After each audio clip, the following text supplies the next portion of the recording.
Aglaonema plant വളർത്തുമ്പോൾ നമ്മൾ ഏറ്റവും കൂടുതൽ ശ്രദ്ധിക്കേണ്ട കാര്യം എന്ന് വെച്ചാൽ അതിനൊഴിച്ചു കൊടുക്കുന്ന വെള്ളം തന്നെയാണ്. വാട്ടറിങ് അത് വളരെയധികം നമ്മൾ ശ്രദ്ധിച്ച് വേണം ചെയ്യണമെന്നുണ്ടെങ്കിൽ ആഴ്ചയിൽ ഒരു പ്രാവശ്യം അല്ലെങ്കിൽ 2 പ്രാവശ്യം നനച്ചു കൊടുത്താൽ മാത്രം മതി. പിന്നെ ഇത് ഒരുപാട് മോയ്സ്ചർ ഇഷ്ടപ്പെടുന്ന ഒരു പ്ലാന്റ് കൂടിയാണ്. അപ്പോൾ നമ്മൾ നനയ്ക്കുമ്പോൾ ഇതിൻ്റെ കടഭാഗത്ത് കുറച്ച് വെള്ളം ഒഴിച്ചു കൊടുക്കുക. എന്നിട്ട് ഈ ലീഫിലൊക്കെ നന്നായിട്ട് വെള്ളം ഒന്ന് സ്പ്രേ ചെയ്ത് കൊടുക്കുക. അപ്പോൾ ആഴ്ചയിൽ 1 അല്ലെങ്കിൽ 2 പ്രാവശ്യം മാത്രം ഈ പ്ലാന്റ് നനച്ചാൽ മതി. നമ്മുടെ ചട്ടി നല്ല ഡ്രൈ ആയെന്ന് തോന്നുമ്പോൾ മാത്രം നമ്മൾ നനച്ചു കൊടുക്കാൻ ശ്രമിക്കുക. ഈ കാണുന്ന ഈ ഫുള്ള് അഗ്ലോണിമ പ്ലാന്റും ഒരൊറ്റ ചെടിയിൽ നിന്ന് ഞാൻ ഉണ്ടാക്കിയെടുത്തിട്ടുള്ള അഗ്ലോണിമ പ്ലാന്റാണ്. നമുക്ക് ഏറ്റവും സിമ്പിളായിട്ട് വളർത്തിയെടുക്കാൻ പറ്റുന്ന ഒരു ഇൻഡോർ പ്ലാന്റാണ് അഗ്ലോണിമ. ഇതെന്ന് പറഞ്ഞാൽ ഇതിൻ്റെ ഈ ഇലകൾ ഇതിൻ്റെ ലീഫിന് കാണാൻ വേണ്ടി തന്നെയാണ് ഈ അഗ്ലോണിമ നമ്മൾ വളർത്തിയെടുക്കുന്നത്. അത്രയും ഭംഗിയുള്ള ഇലകളായിരിക്കും അഗ്ലോണിമയുടെ.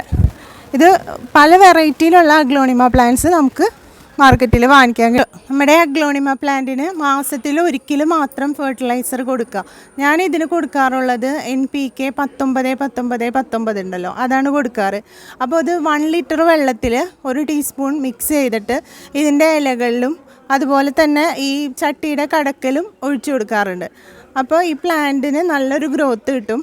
നന്നായിട്ട് വെള്ളം വാർന്നു പോകുന്ന തരത്തിലുള്ള ഒരു പോട്ടി മിക്സ് വേണം അഗ്ലോണിമയ്ക്ക് തയ്യാറാക്കാൻ വേണ്ടിയിട്ട്.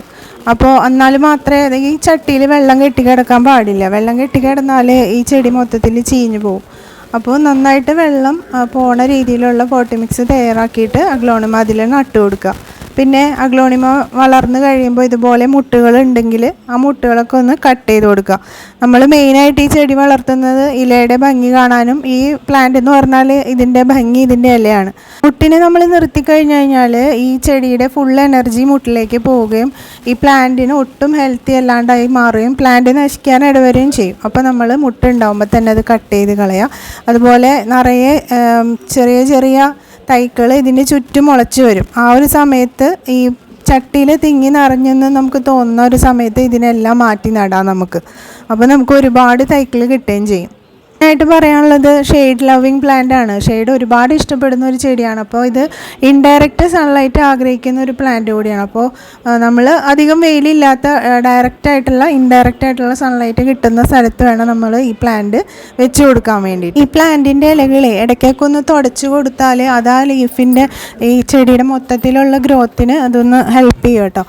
അപ്പോൾ ഇത് ബിഗിനേഴ്സിനൊക്കെ ഏറ്റവും ബെസ്റ്റ് ചോയ്സ് ആയിട്ടുള്ളൊരു പ്ലാന്റാണ്. നമുക്ക് സിറ്റ് ഔട്ടിൽ ബെഡ്റൂമിലൊക്കെ വെക്കാൻ പറ്റിയ ഒരു നല്ല ചോയ്സാണ് ഈ പ്ലാന്റ്.